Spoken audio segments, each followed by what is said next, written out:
Last class we discussed about the category management, जिसमें पहला तो हो गया था डिफाइन कैटेगरी.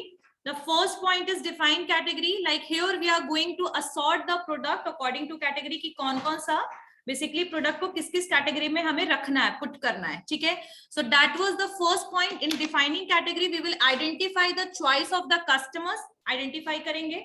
ठीक है, उसके अलावा हम डिसीजन के हिसाब कस्टमर के हिसाब से शॉप के विद इन डिसीजन लेंगे कि प्रोडक्ट को हमें कैसे रखना है, कैसे कन्वीनियंस होगा कस्टमर के लिए.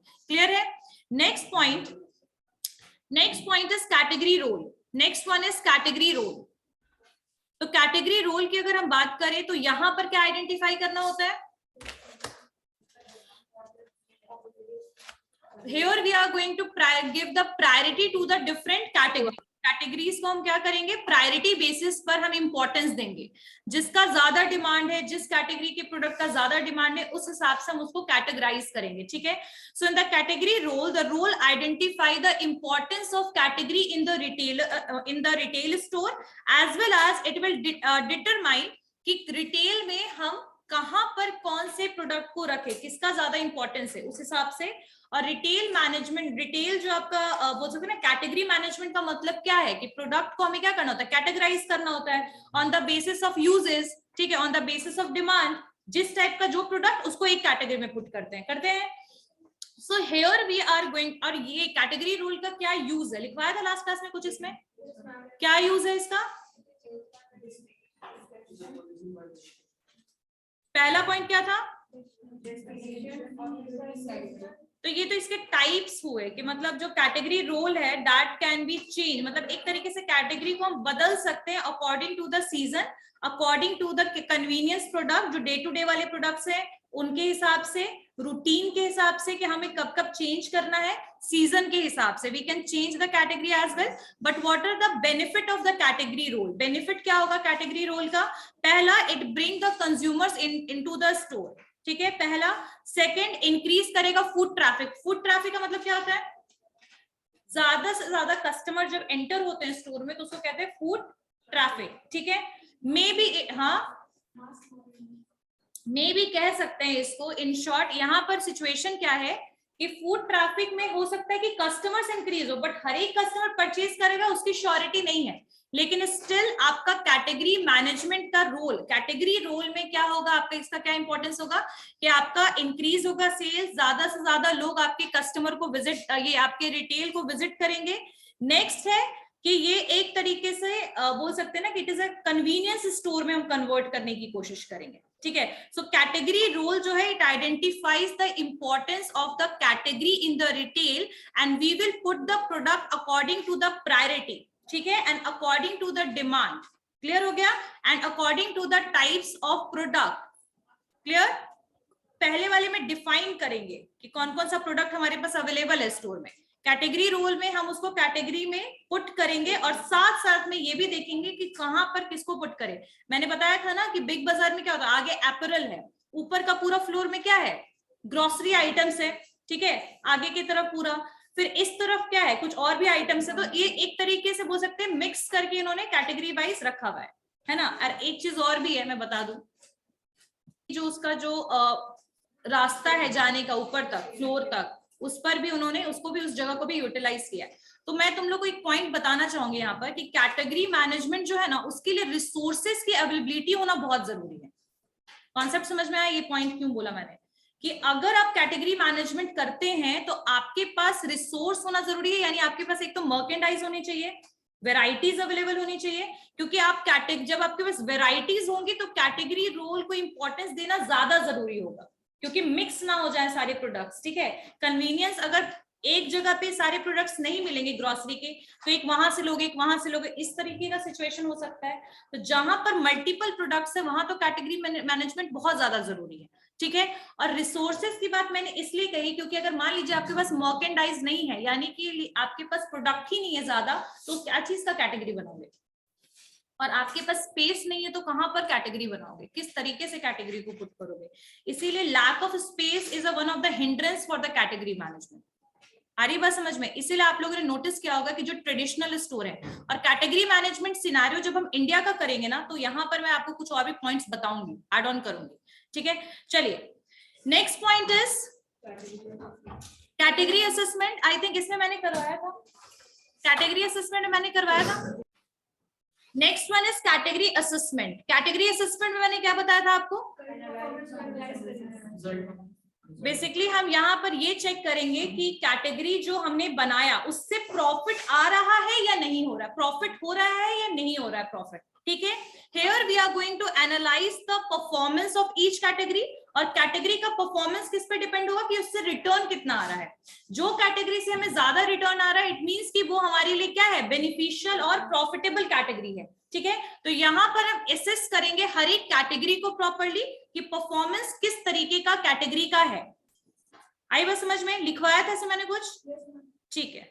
Next point, category score card, ठीक है। सो कैटेगरी स्कोर कार्ड में हम क्या करेंगे, इसका ऑब्जेक्टिव है कि हम यहाँ पर मेजर करेंगे performance of the category. Here we are going to measure the category, and here we are going to use the statistical data और numerical data to analyze कि कौन सा कैटेगरी का क्या परफॉर्मेंस रहा, ठीक है। जैसे मान लीजिए एग्जाम्पल में मैंने आपको बताया था कि असेसमेंट लेना मतलब क्या होता है कि एग्जामिनेशन लेना, तो एग्जामिनेशन लेना इज कैटेगरी असेसमेंट, और उसका जो रिजल्ट निकल के आया that comes under the category score card, ठीक है। यानी कि किसका किसका कैसा कैसा रिजल्ट रहा, कितना रिटर्न रहा, उसका हम एक स्कोर कार्ड रेडी करेंगे, मार्क्स एक तरीके से। क्लियर हो गई बात? जैसे रिपोर्ट कार्ड होता है ना, क्लियर? तो स्कोर कार्ड हो गया, category score card. In the next step that is category strategy. Category strategy, अच्छा कैटेगरी स्ट्रैटेजी का मतलब क्या है कि फाइनली हमने एनालाइज कर लिया कि मान लो कि 3 कैटेगरी है, 1, 2 एंड 3, तो इस कैटेगरी में से जो सेकंड कैटेगरी है, ये इसका जो प्रॉफिट है वो बहुत कम है comparatively to first and third, ठीक है। तो ये पहले तो हमने असेसमेंट किया, इसका भी टेस्ट लिया, इसका भी टेस्ट लिया, इसका भी टेस्ट लिया, यानी इन तीनों का परफॉर्मेंस चेक किया।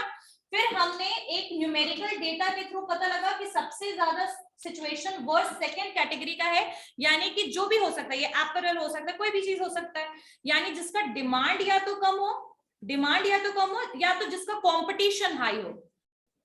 समझ में आया पॉइंट कि क्यों मैंने यूज किया वर्ड डिमांड कम हो, यानी कि जैसे कोई ऐसा प्रोडक्ट जिसका डिमांड है ही नहीं ज्यादा मार्केट में, या तो ये रीजन हो सकता है इसके परफॉर्मेंस डाउन होने का, या तो उसके कंपटीशन में, यानी कि जो आप प्रोडक्ट बेच रहे हो उसके कंपटीशन में बाकी बहुत सारे कॉम्पिटिटर्स अवेलेबल हैं, तो ये भी सिचुएशन हो सकता है। तो यहाँ पर हम क्या करेंगे कि इसको कैसे ग्रो करें, इसको कैसे इंक्रीज करें, इसके सेल्स को, ये हम यहाँ पर स्ट्रैटेजी बनाएंगे, यानी तरीका बनाएंगे कि लॉन्ग टर्म में ये आपका कैटेगरी कैसे सक्सेसफुल रहे, ठीक है। अगर एक्सट्रीम ही सिचुएशन वर्स है, जिस कैटेगरी का बिल्कुल ही डिमांड नहीं है, तो कई बार रॉन्ग बोल सकते हैं ना कि निगेटिव स्टेप भी ले लेता है कई बार आपका स्टोर, और वो इसको बिल्कुल ही क्या करता है, इस कैटेगरी का प्रोडक्ट ही सेल करना या इस प्रोडक्ट को सेल करना बंद कर देता है, तो that negative steps is also taken. But यहाँ पर आपका कैटेगरी जो स्ट्रैटेजी है, यहाँ पर हम स्ट्रैटेजी किस चीज के लिए डेवलप करेंगे, ओवरऑल ग्रोथ के लिए, इंक्रीज हो जाए। आ रही बस मुझे ऊपर से जा रहा है, क्लियर हो रहा है ना सारा पॉइंट, ठीक है। Next one is category strategy, समझ में आया। Next one is category tactics. Category tactics, category tactics, ठीक है। अच्छा कैटेगरी टैक्टिक्स, स्ट्रैटेजी और टैक्टिक्स को कई बार हम एक मानते हैं, है ना। तरीका दोनों का मतलब यही होता है कि जहां पर हम कोई स्टेप लेते हैं कुछ बेटर करने के लिए, होता है ना कि हमने जैसे पढ़ने के लिए स्ट्रैटेजी बनाया कि इस टाइम पे पढ़ेंगे, प्लानिंग किया, प्रॉपर प्लानिंग। तो स्ट्रैटेजी जो होता है वो ज्यादातर लॉन्ग टर्म के लिए होता है। किसके लिए होता है? लॉन्ग टर्म के लिए। टैक्टिक्स को हम मानते हैं जो शॉर्ट टर्म के लिए हम लेते हैं। जैसे कैसे आपका सेल्स प्रमोशन जो होता है, that is for the short term increase in the sales. Long term it will never work, और लॉन्ग टर्म में आप उतना ज्यादा डिस्काउंट वगैरह दे भी नहीं सकते हो, true. So in short term जब हम कोई स्ट्रैटेजी बनाते हैं, शॉर्ट टर्म में कोई तरीके निकालते हैं, तो उसको हम बोलते हैं टैक्टिक्स। तो जो नेक्स्ट स्टेप है दैट इज कैटेगरी टैक्टिक्स। यहां पर हम शॉर्ट स्ट्रैटेजिक प्लान बनाएंगे, शॉर्ट स्ट्रैटेजिक यानी कुछ टाइम के लिए, ठीक है। और ये क्यों करेंगे? फॉर इंक्रीजिंग द सेल्स और फॉर जनरेटिंग द ट्रैफिक, ठीक है, कि ज्यादा से ज्यादा कस्टमर हमारे स्टोर में विजिट करें, इसके लिए, ठीक है। यहाँ पर हम सेल्स प्रमोशन यूज करेंगे, यहाँ पर हम क्या यूज करेंगे, सेल्स प्रमोशन टेक्निक यूज करेंगे, जैसे हमने डिस्काउंट दे दिया, एक पे एक फ्री दे दिया, ठीक है, या तो फिर हमने कुछ लॉयल्टी पॉइंट्स दे दिया, या फिर नेक्स्ट परचेज पे कोई डिस्काउंट का कुछ भी आप दे सकते हो। सेल्स प्रमोशन में सारे ऑफर्स आएंगे। उसके अलावा इस इंफॉर्मेशन को भी आप प्रमोट करोगे, तभी ना पता लगेगा कि भाई आप डिस्काउंट दे रहे हो। आ रही बात समझ में? तो we will use the promotion and finally इससे क्या होगा, शॉर्ट टर्म में हो सकता है कि आपका जो सेल्स है वो इंक्रीज हो जाए। क्लियर हो गई बात? यहां तक समझ में आया? कैटेगरी स्ट्रैटेजी में लिखिए, कैटेगरी स्ट्रैटेजी में लिखिए, the strategy are used to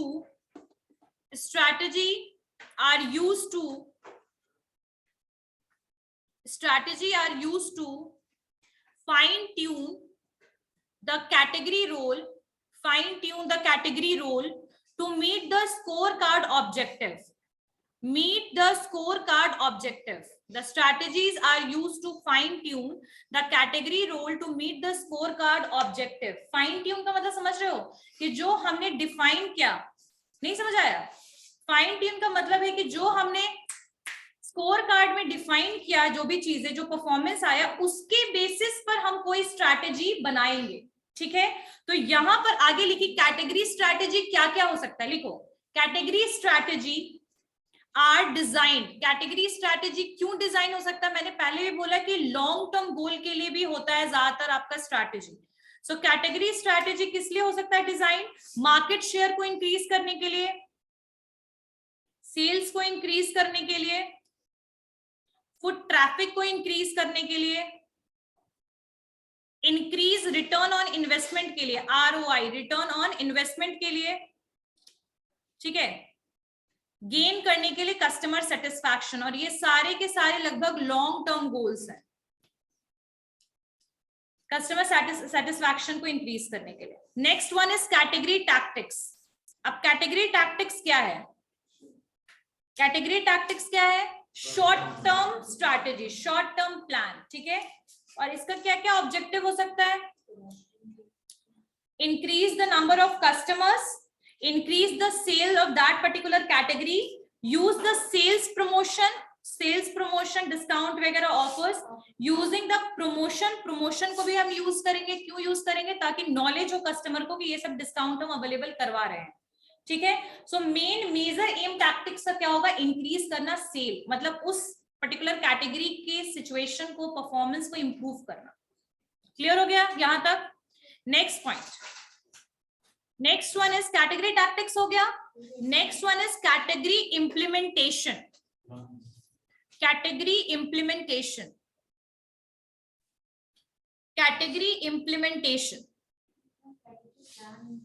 plan implementation है, लिख लो, प्लान दिख ही नहीं रहा है मुझे, ठीक है। Category plan implementation. अच्छा, प्लान क्या होता है? What is the meaning of plan?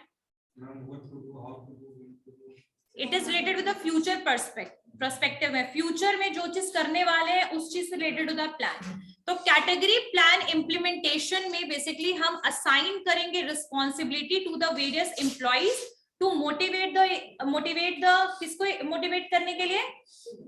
देखो यहां पर हम असाइन करेंगे responsibility to motivate the people for managing the work, यानी इंप्लॉइज को ही मोटिवेशन की बात हो रही है कि इंप्लॉइज को हम मोटिवेट करेंगे सारे वर्क को प्रॉपरली वो मैनेज कर पाए, इसके लिए वो ज्यादा से ज्यादा प्रोडक्ट सेल कर पाए, इसके लिए। तो here we are going to implement whatever we plan, जो भी चीज हमने प्लान किया उसको इम्प्लीमेंट करेंगे। साथ साथ में इस इम्प्लीमेंटेशन में कौन हेल्प करेगा? किसी भी रिटेल स्टोर में फाइनली प्रोडक्ट कौन सेल करता है? इंडिविजुअल पर्सन, यानी सेलर, कोई ना कोई पीपल के द्वारा ट्रांजेक्शन होता है। तो यहां पर हम उन लोगों को मोटिवेट करेंगे who is engaged in selling the product. We are going to implement whole plan in this step. Implementation मतलब लागू करना। क्लियर हो गया? तो इम्प्लीमेंट करेंगे प्लान। यहाँ पर इम्प्लीमेंटेशन ऑफ प्लान में क्या क्या आएगा आपका? Assigning the responsibility, and responsibility किसको असाइन करेंगे?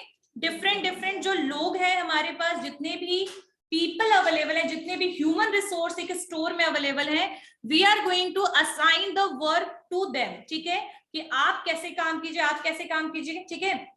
हम उनको डिवाइड कर देंगे, उनको काम असाइन कर देंगे और उनको मोटिवेट भी करेंगे कि वो फाइनली प्रोडक्ट को परचेज कर पाए properly to the customer. Clear होगी बात?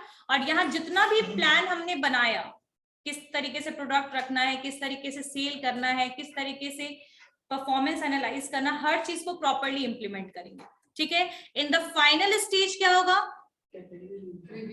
Category review is something which is related with that, कि हमने कितना एक्चुअल में हमने कितना सेट किया था टारगेट, और हमारा final actual sale, target sale क्या था और एक्चुअल सेल क्या था।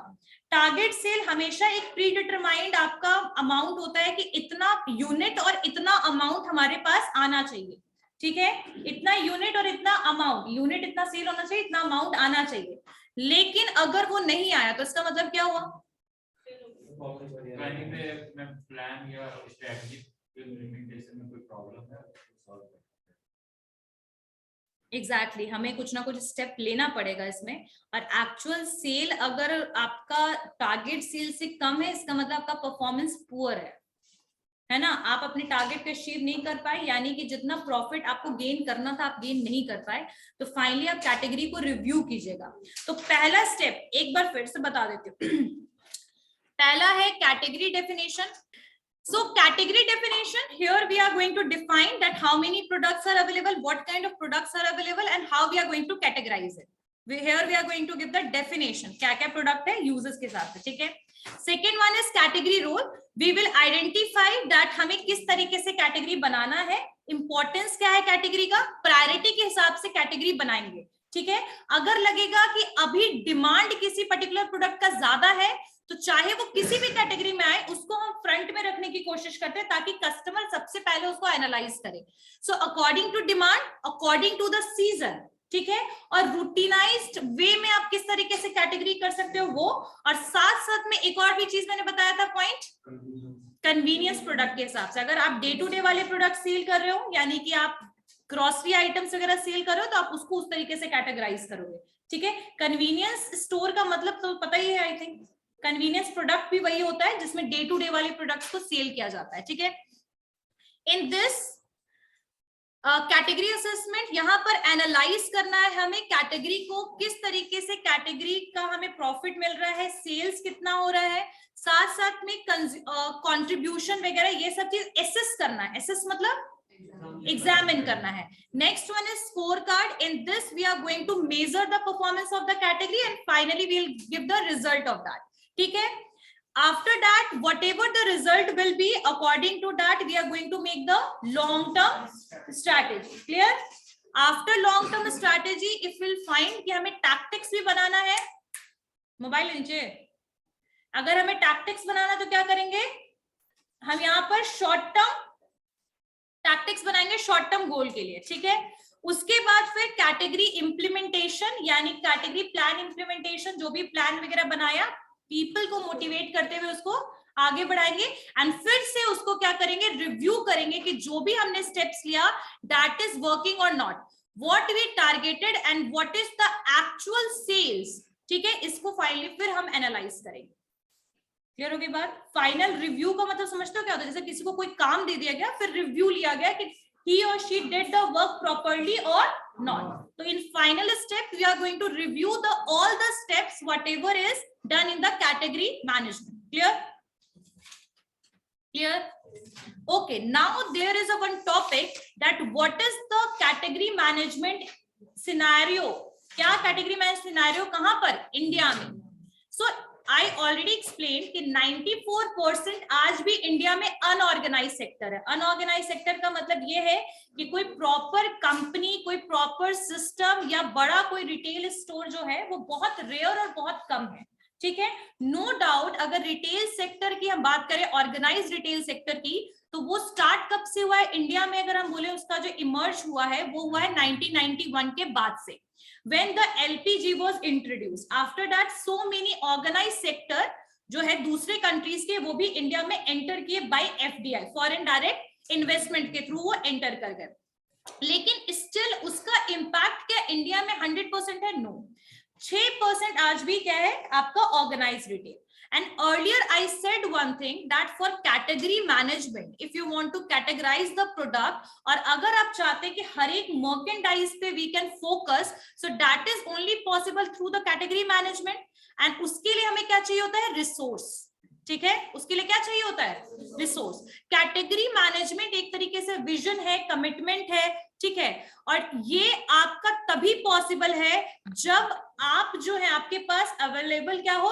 रिसोर्स अवेलेबल हो, जिसमें लैंड रिसोर्स भी हो सकता है, ह्यूमन रिसोर्स भी हो सकता है, सब होगा इसमें. ठीक है, कैटेगरी मैनेजमेंट अगर हम इंडिया की बात करें तो यहाँ पर ऐसे बहुत सारे अभी भी स्टोर हैं, रिटेल स्टोर हैं, जिनमें कोई भी कैटेगरी मैनेजमेंट को अडॉप्शन नहीं किया जाता है. रीजन, जैसे मॉम एंड पॉप स्टोर है, वो ट्रेडिशनल स्टोर्स को कहते हैं मॉम एंड पॉप स्टोर्स.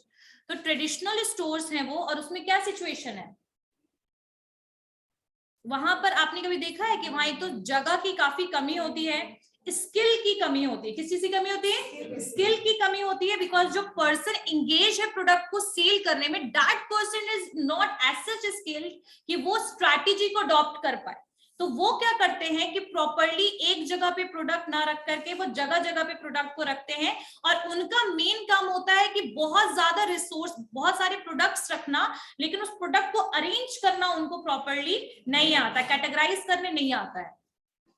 ठीक है, दूसरा एक और रीजन है कि रिटेल आपका जो सेक्टर है, रिटेल सेक्टर जो इंडिया में है, रिटेल से ज्यादा स्ट्रॉन्ग पोजीशन सप्लायर का है. मतलब the supplier are in the dominant position, because सारे अनऑर्गेनाइज सेक्टर जो है वो टोटली सप्लायर्स पे डिपेंडेंट है. सो अगर आपको चाहिए कि रिटेल जो कैटेगरी मैनेजमेंट आप रिटेल में करें, तो उसके लिए एज अ रिटेलर आपको डोमिनेंट पोजीशन पे आना पड़ेगा. ठीक है, डोमिनेंट पोजीशन पे आना पड़ेगा. क्लियर हो गया? यहां तक समझ में आया? ठीक है, सो कैटेगरी मैनेजमेंट उनके लिए ज्यादा सुटेबल है who are in the strong position.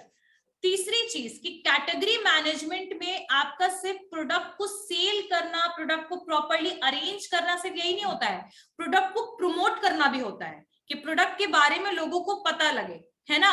सो यहाँ पर आपको कैटेगरी मैनेजमेंट के अलावा प्रमोशन भी कितना जरूरी है रिटेल के लिए, उसके बारे में बोला गया.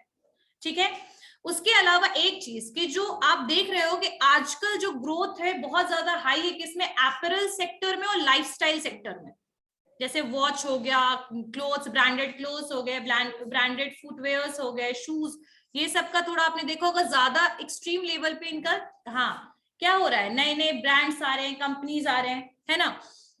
तो कहीं ना कहीं जो कैटेगरी मैनेजमेंट जो है वो ज्यादातर लाइफस्टाइल सेक्टर में देखने के लिए आपको ज्यादा मिलेगा comparatively to other sectors. The reason behind it is its demand. ठीक है, लेकिन इंडिया में क्या ये चीज हो पा रहा है प्रॉपरली?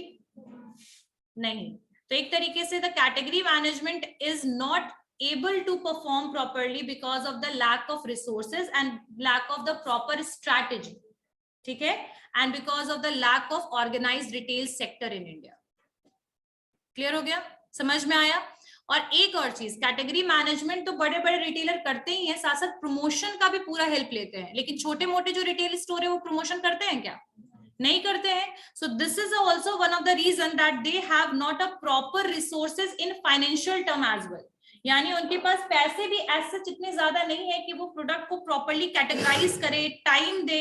और एक और चीज होता है कि रिटेल सेक्टर जो ऑर्गेनाइज्ड है उसमें बहुत ज्यादा मैन पावर होता है ना, ह्यूमन रिसोर्स बहुत ज्यादा रहते हैं. लेकिन वही सेम चीज अनऑर्गेनाइज्ड सेक्टर में है क्या? तो who will do this, who will perform this? ये वाला, अगर मान लीजिए मॉर्निंग में एक रिटेल स्टोर ओपन हो रहा है, मॉर्निंग में ही बहुत सारे कस्टमर आ रहे हैं, और आसपास के स्टोर में ज्यादातर होता है कि मॉर्निंग में ही बहुत सारे कस्टमर्स आएंगे, तो they don't have such time to manage the store properly. This is also one of the reason.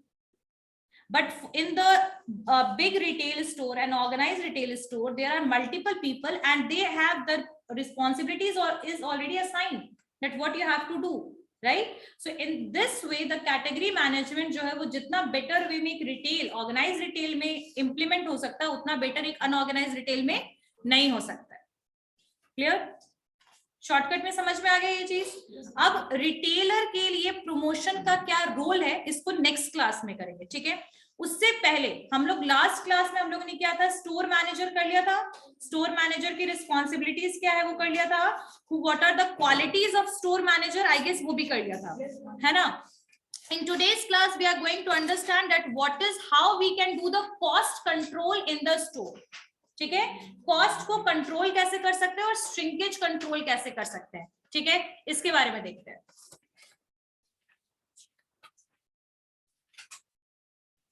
तुम लोग का ये वाला इस बार, now the question is what is the meaning of cost control. क्या होता है कॉस्ट कंट्रोल?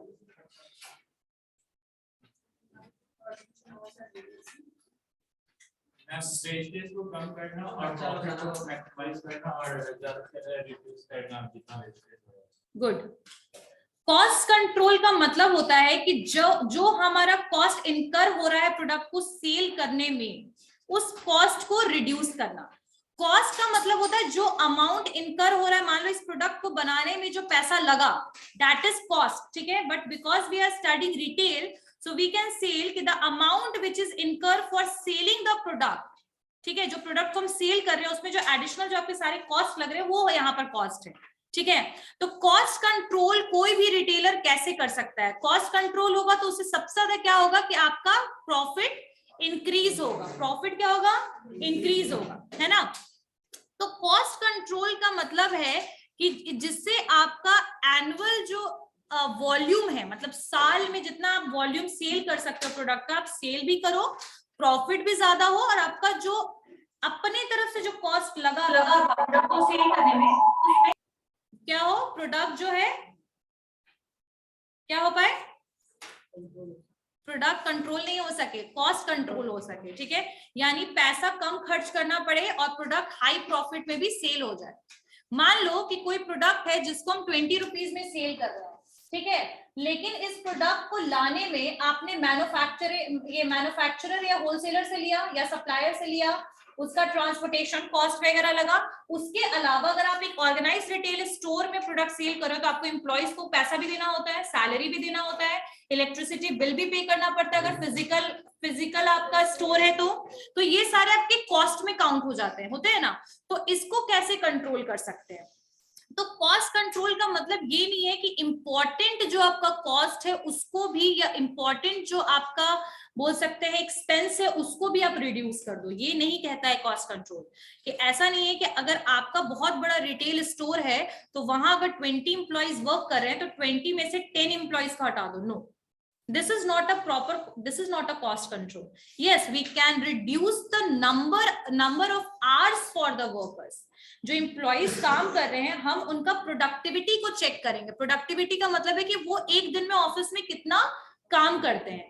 मान लीजिए एग्जाम्पल के लिए कि उनको 9 आवर्स के लिए हमने रखा और उनका जो काम है that is only for 4 to 5 hours. कितने घंटे के लिए काम है उनका? 4 से 5 घंटे के लिए, ठीक है। और इस 4 से 5 घंटे के लिए काम है तो हम उनका वर्किंग टाइम रिड्यूस कर सकते हैं। क्या कर सकते हैं? वर्किंग टाइम रिड्यूस कर सकते हैं, ठीक है। और अगर हमें लगता है कि हमें एडिशनल एम्प्लॉइज की जरूरत है लेकिन फिर भी हम कॉस्ट कंट्रोल कॉन्सेप्ट में हैं, तो यहाँ पर जो हम एम्प्लॉइज को हायर करेंगे हम उनको किस चीज के लिए कर सकते हैं? टेम्पररी बेसिस पे, या फिर हम किस चीज के लिए कर सकते हैं? शॉर्ट टर्म टाइम, कम टाइम के लिए, हो सकता है पार्ट टाइम जिनको जॉब कहते हैं, पार्ट टाइम एम्प्लॉइज को हम क्या कर सकते हैं? हायर कर सकते हैं। तो यहाँ भी कॉस्ट कंट्रोल होगा आपका, क्योंकि रेगुलर एम्प्लॉइज को अगर आप हायर कर रहे हो और उनको मंथली आप अगर 50,000 दे रहे हो एग्जाम्पल के लिए, तो आपने पार्ट टाइम में 20 दे रहे हो उनको, तो आपका यहाँ भी कॉस्ट कंट्रोल हो रहा है। लेकिन ये भी चीज याद रखिएगा, चूंकि we are working as a retailer, customer कभी भी डिससेटिस्फाई नहीं होना चाहिए आपके सर्विस से। जितने ज्यादा आप एम्प्लॉइज को कम कीजिएगा उतना ज्यादा कस्टमर डिससेटिस्फैक्शन आ सकता है सर्विस से रिलेटेड, ठीक है। इसीलिए बहुत एक्सट्रीम लेवल पे आप कभी भी नंबर ऑफ एम्प्लॉइज को रिड्यूस नहीं कर सकते हैं, लेकिन you can check the productivity of the employees कि जितना हम पे कर रहे हैं या जितना टाइम के लिए हमने हायर किया उतना टाइम के लिए वर्क कर रहे हैं या नहीं कर रहे हैं, ठीक है। So that is one of the process. Next point, पहला तो लिख लिया, प्रोडक्टिविटी एम्प्लॉइज का ट्रैक करना, चेक करना। Second is breaking down your expenses. Breaking down your expenses. Breaking down your expenses. ठीक है, तो सारा का सारा कॉस्ट कटिंग हम एम्प्लॉइज से नहीं करेंगे, हम और भी एक्सपेंसेस देखेंगे कि एडिशनल क्या क्या एक्सपेंसेस हो रहे हैं। ठीक है, जैसे कि we can save the amount in electricity bill as well. जहां पर आपने नंबर ऑफ लाइट्स एक्सट्रीम रखे हैं वहां पर आप क्या कर सकते हो, रिड्यूस कर सकते हो।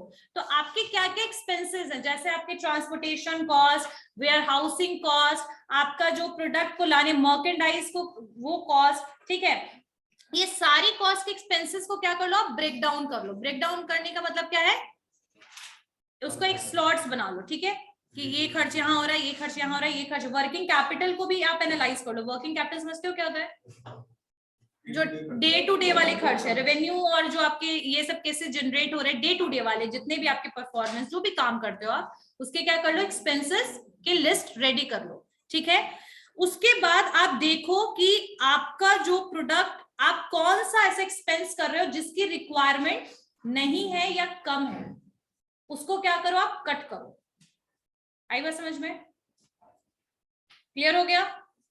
ठीक है, तो ब्रेक डाउन करो अपने एक्सपेंसेस को, ट्रैक करो कि कहाँ कहाँ खर्च कहाँ ज्यादा हो रहा है। जब आपके पास एक फाइनेंशियल बोल सकते हैं रिपोर्ट या लिस्ट होगा एक्सपेंसेस का, तो finally you can control that. ठीक है, लेकिन अगर आपने कोई लिस्ट ही रेडी नहीं करके रखा है तो आप क्या कहां से कॉस्ट कटिंग स्टार्ट करोगे? ठीक है, एम्प्लॉयज की प्रोडक्टिविटी, और कोशिश करो कि फिजिकल स्टोर की जगह पे कुछ ऑनलाइन स्टोर के ऑप्शन स्टार्ट करो। Instead of opening the new store, physical store, try to start the online selling. Through online selling so much cost जो है वो आपका सेव हो जाएगा, क्योंकि फिजिकल स्टोर में बहुत ज्यादा खर्चे होते हैं। ट्रू, तो यहां पर ट्राई करो कि अपने स्टोर को पूरा का पूरा नहीं, लेकिन try to shift it to the online store. Clear होगी बात?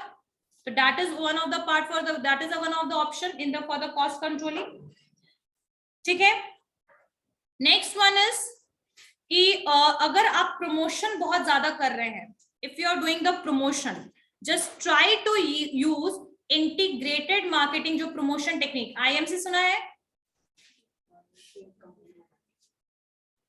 इंटीग्रेटेड मार्केटिंग कम्युनिकेशन सुना है? इंटीग्रेटेड मार्केटिंग कम्युनिकेशन का मतलब ये होता है कि जब आप प्रमोशन कर रहे हैं तो प्रमोशन आप अकॉर्डिंग टू कस्टमर्स करो और अकॉर्डिंग टू लोकेलिटी करो। जैसे आज भी रूरल एरियाज में अगर आप देख रहे हो कि प्रोडक्ट जो है उसके बारे में नॉलेज न्यूज़पेपर से मिलता है ना, तो आप क्या करो, आप आईएमसी यूज करो। अगर आप बड़े रिटेलर, छोटे मोटे रिटेलर्स तो बहुत रेयर प्रमोशन करते हैं, लेकिन जो बड़े रिटेलर कर रहे हैं उनको बेसिकली आईएमसी अप्रोच अडॉप्ट करना चाहिए, डिजिटल मार्केटिंग अप्रोच अडॉप्ट करना चाहिए। आई बात समझ में, क्लियर हुआ? तो यहां से भी आप कॉस्ट कंट्रोल कर सकते हो। एक्सट्रीम प्रमोशन करने से बेटर है कि कौन सा प्रमोशन टेक्निक कौन से एरिया के लिए यूटिलाइज होगा, कौन सा प्रमोशन टेक्निक कौन टाइप के कस्टमर को ट्रैक करेगा, उस पर फोकस करो। क्लियर होगी बात? Instead of investing lot of amount in promotion, and एक और चीज, इन स्टोर प्रमोशन करो। इन स्टोर प्रमोशन का मतलब समझते हो, अपने स्टोर में प्रमोशन करो। जैसे बाहर अभी जैसे डिस्काउंट आ गया दिवाली पे, 50% डिस्काउंट, अपने स्टोर के आगे एक पोस्टर लगा दो। क्लियर हो गई बात? तो इन स्टोर भी आप प्रमोशन कर सकते हो। तो ये आपके लिए लो कॉस्ट पड़ेगा comparatively to doing promotion a lot. Aggressive promotion करने से बेटर है स्ट्रैटेजिक प्रमोशन करने की कोशिश करो। क्लियर हो गया? समझ में आया? क्लियर? तो इस तरीके से हम क्या कर सकते हैं, कॉस्ट को कंट्रोल कर सकते हैं। हाँ, एक और चीज, अगर आपने ट्रैक किया किस चीज को, अगर आपने ट्रैक करना है कस्टमर्स को, तो स्टार्टिंग में what we are giving, discount. जब हम डिस्काउंट देते हैं तो वो कहीं ना कहीं कस्टमर, ये रिटेलर के लिए एक तरीके से क्या हो जाता है, घाटा। तो एक तरीके जितना वो कमा सकता था, प्रॉफिट जितना अर्न कर सकता था, उतना तो उसने प्रॉफिट अर्न नहीं किया एक तरीके से। तो जब भी आप डिस्काउंट दो तो डिस्काउंट को ज्यादा लॉन्ग टाइम के लिए मत दो, यानी 15 डेज टू 20 डेज। ठीक है, 15 डेज टू 20 डेज।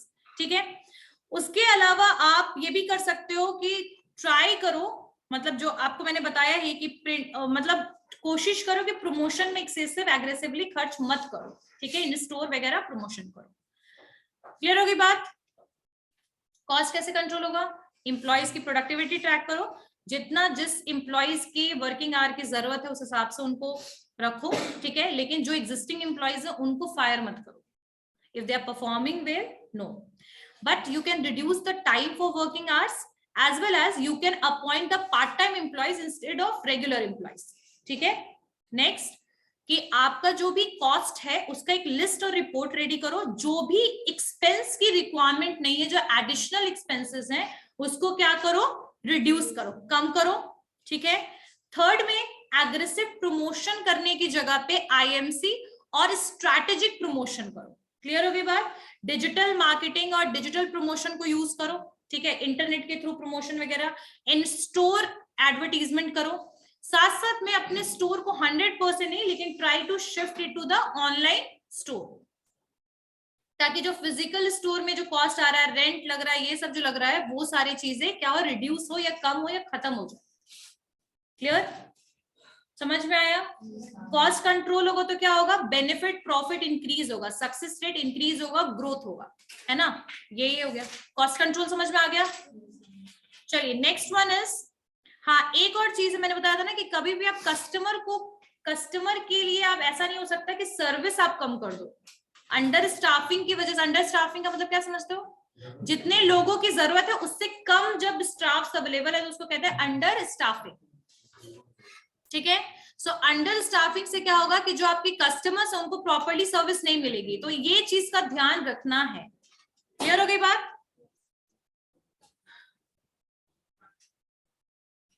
ठीक है. हाँ एक और चीज की स्ट्रैटेजी ये बनाना है कि we have to understand what is the peak time of the retail store. Peak time मतलब समझते हो? कब ज्यादा कस्टमर्स हमारे स्टोर में अवेलेबल होते हैं. जैसे कि शाम के टाइम पे majority of the retail store में कस्टमर ज्यादा होता है कंपैरेटिवली टू मॉर्निंग. तो आप क्या करो कि जो भी एडिशनल और पार्ट टाइम एम्प्लॉइज को रखो, वो पीक टाइम के लिए उनको अपॉइंट करो, ताकि कस्टमर को भी सर्विस मिले और आपका एडिशनल कॉस्ट जो हो रहा है वो भी डिक्रीज या कम हो जाए, रिड्यूस हो जाए. समझ में आया? क्लियर? नेक्स्ट वन इज, हाँ मैंने बताया था तुम्हें कि जो लाइट और इलेक्ट्रिसिटी बचाने की बात बोली थी मैंने तुम लोग को, तो आपकी बुक में भी ये पॉइंट लिखा हुआ है कि instead of using the yellow lights, जो एक्सपेंसिव लाइट्स वगैरह, उसके जगह पे आप एलईडी लाइट्स वगैरह यूज कर सकते हैं, जिससे आपका इलेक्ट्रिसिटी कॉस्ट क्या हो जाएगा, रिड्यूस हो जाएगा, कम हो जाएगा. ठीक है. चलिए next one is shrinkage control. What is shrinkage?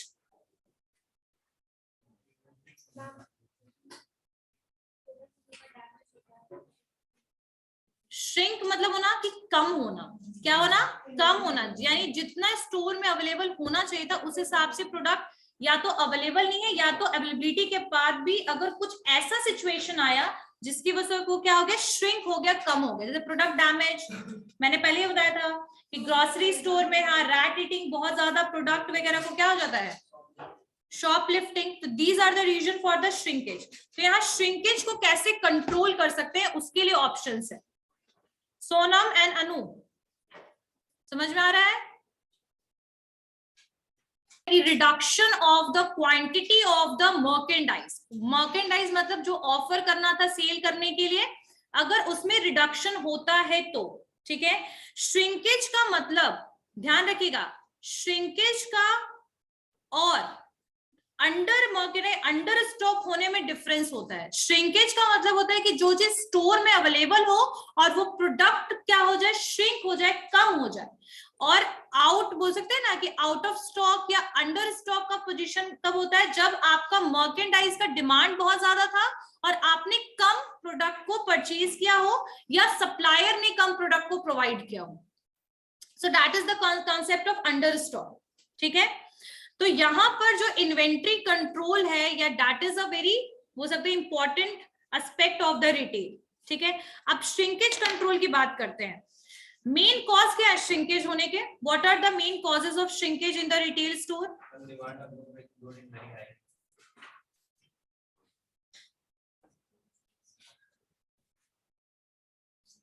lack of supply.